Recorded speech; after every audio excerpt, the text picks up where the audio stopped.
Today's the day! We're finally gonna open the box. Actually I mean this box. I think MatPat did a good job covering the actual box already. Seriously though, the videos that came out this month have been insane! MatPat gave us some intense theories along with a giant ad? 3 minutes. You've gotta be kidding, right? We love you, MatPat, but come on. And then Dawko's Scott interview? That just blew my mind! Scott's exactly like how I always imagined him to be. He's such a nice guy. If you guys haven't seen that, you're missing out. But before you all rush over there, let's take a look at some brand new FNAF merch Funko just released. Yeah, more Funko. I feel like FNAF is 50% of Funko's profits or something because they just keep making more! But you guys know how I feel about that. Gives me more junk to rage at and destroy. But judging by the product images, I'm not going to be raging or destroying today. These guys look really well made. Let's see what's up with Funko's new merch. Arcade Vinyls. Aw, it's such a cute name. Now surprisingly, this new series seems to be entirely catered to Five Nights at Freddy's. So far, Funko has only made FNAF characters for this series. And take a look at the box. FNAF everywhere. That Pizza Kit logo again, though slightly redesigned to be adorable. There's even more adorable faces here on the side of the boxes. They're just about perfect. Except for Chica's pink eyes. Toy Chica, that is. This box is just super cute, and it's themed too. It seems to be a little claw machine. You have your joystick and button here, and the claw over there. And the back of the box looks like the back of an arcade machine. Is this a claw machine or an arcade? Because there's a difference. I guess it's both at the same time? And of course, in the Funko fashion, the boxes are numbered, convincing you to collect them all. Some collectors actually like to keep things in their boxes, and I can understand with boxes this cute. But as for us, we're here to review. So first off, we have Toy Freddy. Now I was definitely not expecting these guys to be so large. Seeing the pictures online, I just assumed they'd be like larger mystery minis, but these are just a bit smaller than Pops. Unlike Pops though, these figures cannot move their heads, which is always sad. But then again, these are original designs, created specifically for each character. Which Pops are not, to some degree. Pops use a basic base that's changed for each figure, and is one of the things I hate about Pops. Not to mention their stupid looking faces, but that rant is for its very own video. Trust me, I have a lot of opinions about Pops. As for this figure though, adorable. I mean, just look at that pose and the little grin. He's like so freaking excited! Kinda like me when I found out the FNAF movie is still a thing. He's got this odd texture though, and I'm not sure if that was purposeful? It seems out of place on this figure. He's supposed to be a little Toy Freddy, right? Toy Freddy is made of a smooth, plastic-like material. Odd. Another oddity here is his hand. It just kind of looks broken. What made the designers decide to make it flat like that?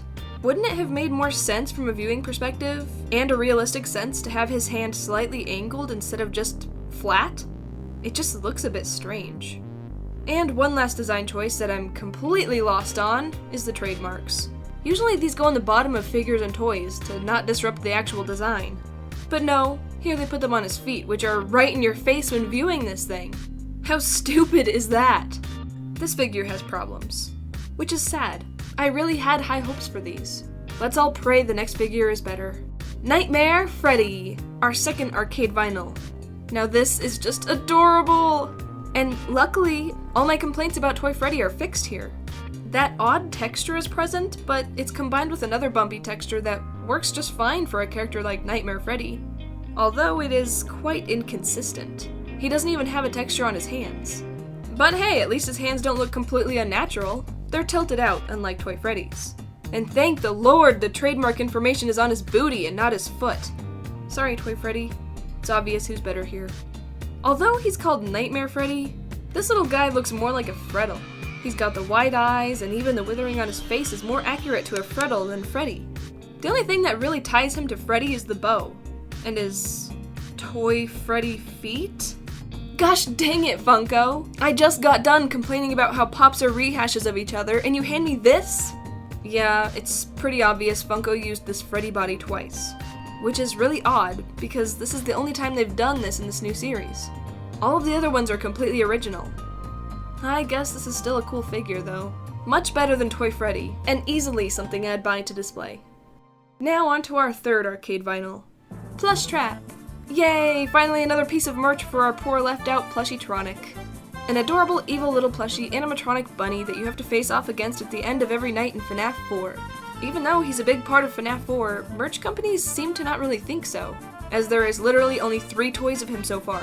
No just toys. That is not Plush Trap! That is obviously Springtrap! How can you mislabel your own horrible creation? Now sadly, unlike the Mystery Mini, I'm not really a fan of this. For one, look at that goofy grin. Plushtrap never does this!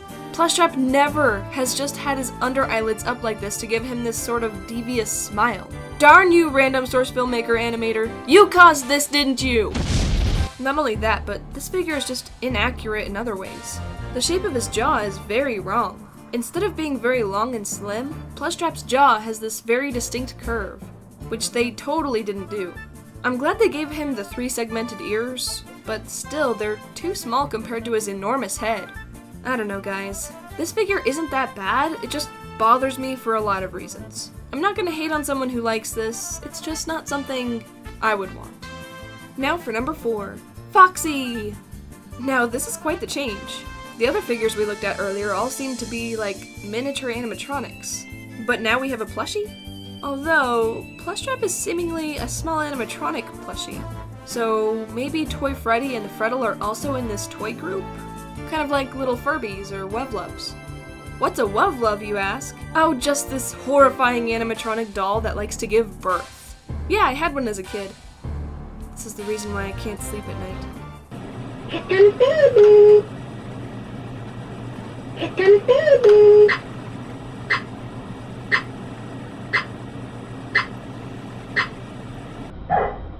Anyway, so it seems like this series is playing off the toy aspect of Five Nights at Freddy's, and the characters you can collect are either simple plushies or animatronic toys. I really like this idea. It's super cool. And hey, this weird texture makes sense now. It's like a material texture. This honestly looks like the best design for a Foxy plush I've ever seen, aside from the canon one, of course. I am sad his feet pads aren't colored, but basically everything else about this little figure is just perfect. He's got little plushy seams, wrinkles, and is sitting in a very realistic pose. But the more I stared at him, the more I felt like I'd seen him before. Somewhere. Was it a fan-made plushie or a drawing that looked like this? I can't remember. I finally found it. Funko. This isn't your original design. You stole this. I knew I'd seen this somewhere before, but gosh, this is really strange. It's still a cool figure, but now we know it was really made by a true fan. A fan that was kind of ripped off. Well, that got depressing. Hopefully Foxy's cute little face can cheer us up a bit. Who's a cutie? Now let's take a look at the last of our arcade vinyls. Fredbear. Another simple plush design. Oh no. They did it again? This is very, very obviously based off of a fan-made Fredbear plush model.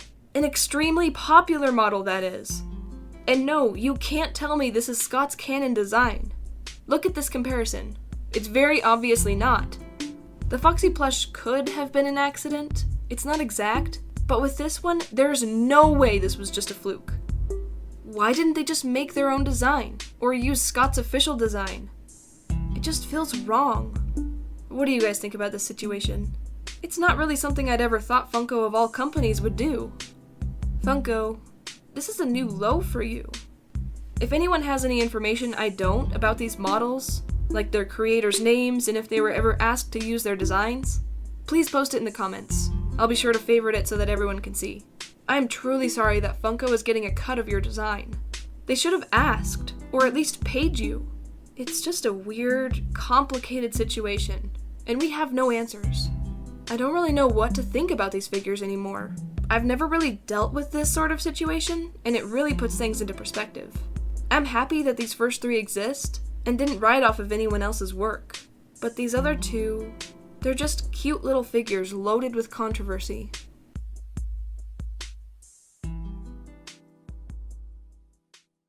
And hopefully my next video is a bit more lighthearted.